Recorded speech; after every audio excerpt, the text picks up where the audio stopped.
नमस्कार, मैं हूं आपके साथ शिखा ठाकुर। हमारे खास प्रोग्राम क्या कहते हैं नरेंद्र मोदी में आज आपको सुनवाएंगे पीएम मोदी का वो ऐतिहासिक भाषण जो उन्होंने 24 दिसंबर 2018 को ओडिशा के भुवनेश्वर में दिया। अपने भाषण में प्रधानमंत्री ने कहा कि केंद्र सरकार ओडिशा के संपूर्ण विकास के लिए समर्पित है। ओडिशा के इंफ्रास्ट्रक्चर से लेकर के जन जन के विकास के लिए तमाम कदम उठाए जा रहे हैं और मैं आपको विश्वास दिलाता हूं कि ये काम निरंतर जारी रहेगा। साथियों, देश के इतिहास में ये पहली बार है जब किसी केंद्र सरकार द्वारा ओडिशा समेत पूरे पूर्वी भारत के विकास पर इतना ध्यान दिया जा रहा है। देश के संतुलित विकास को प्राथमिकता देते हुए बीते 4 वर्षों से निरंतर यहां इंफ्रास्ट्रक्चर से जुड़े, जरूरी सुविधाओं से जुड़े अनेक प्रोजेक्ट्स का विस्तार हुआ है। केंद्र सरकार पूर्वी भारत को पूर्वी एशिया और दक्षिण एशिया के गेटवे के तौर पर विकसित करने की तरफ आगे बढ़ रही है। सबका साथ, सबका विकास के मंत्र पर चलते हुए ओडिशा के जन जन, ओडिशा के कोने कोने का विकास, ये संकल्प लेकर के केंद्र सरकार आगे बढ़ रही है। साथियों, आज आईआईटी भुवनेश्वर को ओडिशा के देश के प्रतिभाशाली इंजीनियरों के लिए, युवाओं के लिए समर्पित करने का मुझे सौभाग्य मिला है। इसके निर्माण में 1260 करोड़ रुपए खर्च किए गए हैं। ये भव्य कैंपस आने वाले समय में ओडिशा के नौजवानों के सपनों को, इन सपनों के सेंटर तो बनेगा ही, यहां के युवाओं के लिए रोजगार का नया माध्यम भी सिद्ध होगा। आईआईटी के इस कैंपस में ओडिशा के स्थानीय उद्योगों, यहां के जंगलों में मौजूद संपदा से जुड़ी रिसर्च होगी, यहां के आदिवासी बहन भाइयों के जीवन को बेहतर बनाने के लिए नई तकनीक पर शोध होगा। ये संस्थान देश और दुनिया के लिए उच्च स्तर के इंजीनियर और उद्यमी तो पैदा करेगा ही, ओडिशा को भी हाई टेक औद्योगिक विकास के रास्ते पर आगे ले जाने में अहम भूमिका निभाएगा। इसके अलावा आने वाले दिनों में बरहामपुर में करीब 1600 करोड़ रुपए की, 1600 करोड़ रुपए की लागत से Indian institute of science education and research, इसका भी काम शुरू होने वाला है। साथियों, शिक्षा, विज्ञान और टेक्नोलॉजी से जुड़े ऐसे अनेक संस्थान बीते 4.5 वर्षों में केंद्र सरकार ने देश भर में स्वीकृत किए हैं। ये सरकार के उस विजन को ही आगे बढ़ाता है जिसके तहत न्यू इंडिया, नया भारत, उसको दुनिया के लिए आधुनिक टेक्नोलॉजी और स्टार्टअप्स का हब बनाने का प्रयास किया जा रहा है। मुझे उम्मीद है कि उड़ीसा के ये नए संस्थान नॉलेज और इनोवेशन की ओडिशा की अपनी पुरातन पहचान को और मजबूत करेंगे। साथियों, शिक्षा के साथ साथ जनता के स्वास्थ्य पर भी केंद्र सरकार पूरी गंभीरता से ध्यान दे रही है। इसी भावना के साथ खोर्धा भुवनेश्वर में बने ईएसआईसी अस्पताल में हुए विस्तारीकरण का काम भी पूरा किया जा चुका है। आज आधुनिक सुविधाओं से युक्त इस अस्पताल को भी जनता के लिए समर्पित किया गया है। जो पुराना अस्पताल था उसकी क्षमता अब 2 गुनी हो गई है। अब ये 100 बेड का बड़ा अस्पताल हो गया है। केंद्र सरकार का लक्ष्य है कि दूर दराज के गांवों में, जंगलों में रहने वाले मेरे आदिवासी परिवारों को इलाज के लिए भटकना न पड़े। इसी लक्ष्य को ध्यान में रखते हुए आयुष्मान भारत योजना के तहत हेल्थ एंड वेलनेस सेंटर बनाने का काम तेज गति से चल रहा है। ओडिशा में भी लगभग 1150 हेल्थ एंड वेलनेस सेंटर स्वीकृत किए गए हैं।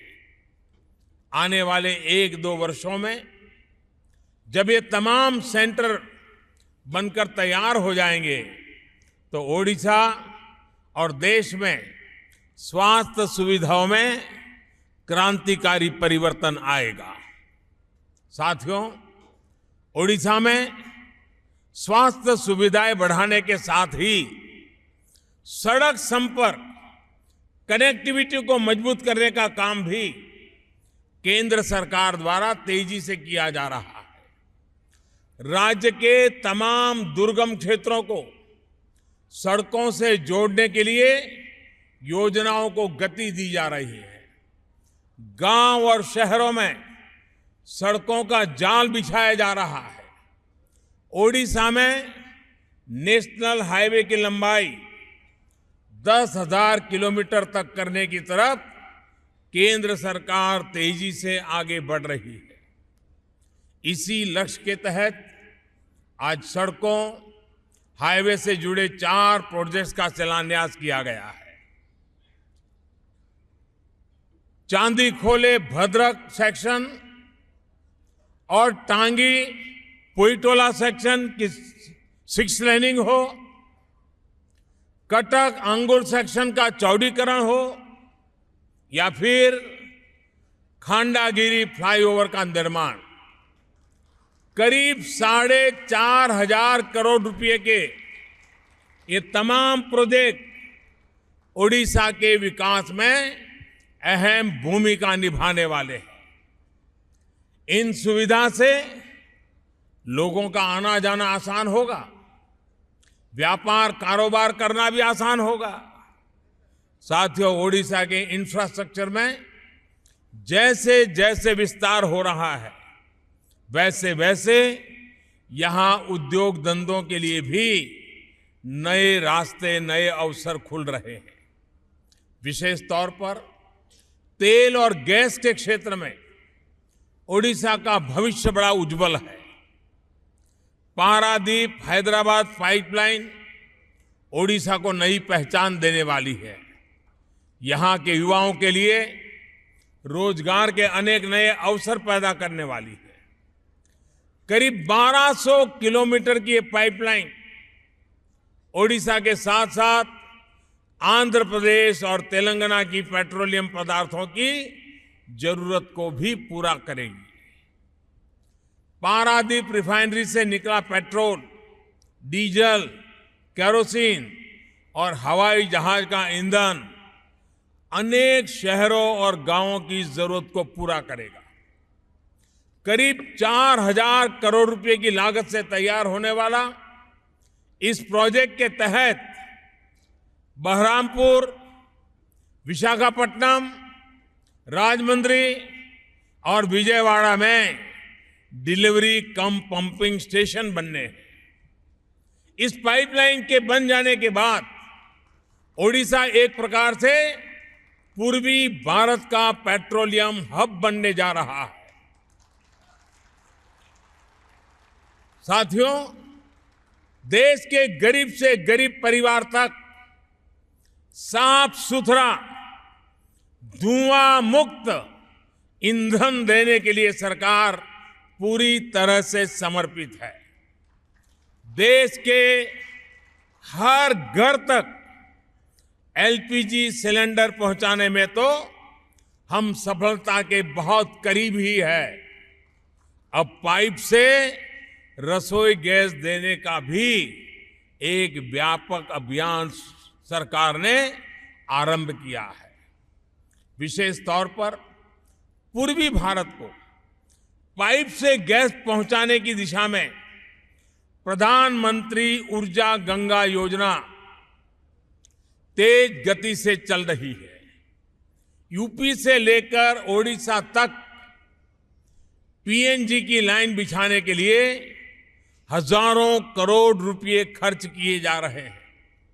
इसी के तहत आज जगदीशपुर, हल्दिया, बोकारो, धामरा पाइपलाइन प्रोजेक्ट के बोकारो आंगुल सेक्शन का शिलान्यास आज किया गया है। करीब 3,500 करोड़ रुपए की लागत से बनने वाला ये प्रोजेक्ट जब पूरा हो जाएगा तो इससे ओडिशा के 5 जिलों के साथ साथ झारखंड के 6 जिले भी पाइप वाली गैस से जुड़ जाएंगे। साथियों, साधनों संसाधनों का विकास तब तक अपूर्ण है जब तक सांस्कृतिक विकास का आयाम उससे नहीं जुड़ता। देश के पहले स्वतंत्र संग्राम में अहम भूमिका निभाने वाली पाइका क्रांति के 200 वर्ष पूरे होने पर एक विशेष डाक टिकट और सिक्का भी आज जारी किया गया है। इसके अतिरिक्त पाइका क्रांति के नायक बख्शी जगबंधु के नाम से उत्कल यूनिवर्सिटी में एक चेयर भी सरकार ने शुरू की है। ये चेयर पाइका और आदिवासी आंदोलन समेत तमाम राष्ट्रवादी आंदोलन की रिसर्च से जुड़े विषयों पर रिसर्च का सेंटर तो होगी ही, साथ में ये उड़ीसा के आदिवासी समाज में आए सामाजिक और आर्थिक बदलावों को समझने की दिशा में भी अहम भूमिका निभाएगी।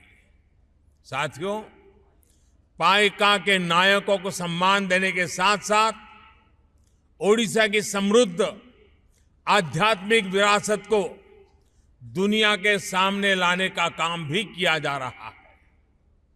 कटक जिले के ललितगिरी में आर्कियोलॉजी म्यूजियम का उद्घाटन भी आज करने का मुझे अवसर मिला है। इसमें बौद्ध काल के आरंभिक समय से जुड़े अहम अवशेष रखे गए हैं। ये म्यूजियम दुनिया भर के बौद्ध मत से जुड़े लोगों, रिसर्च स्कॉलर्स को तो आकर्षित करेगा ही, दूसरे लोगों के लिए भी, टूरिस्टों के लिए भी ये आकर्षण का केंद्र होगा। ओडिशा की टूरिज्म इंडस्ट्री से इसको और शक्ति मिलने वाली है, जिससे यहां के नौजवानों के लिए रोजगार के नए अवसर पैदा होंगे। साथियों, केंद्र सरकार ओडिशा के संपूर्ण विकास के लिए समर्पित है। ओडिशा के इंफ्रास्ट्रक्चर से लेकर जन जन के विकास के लिए तमाम कदम उठाए जा रहे हैं। मैं आपको विश्वास दिलाता हूं कि ये काम निरंतर जारी रहेगा।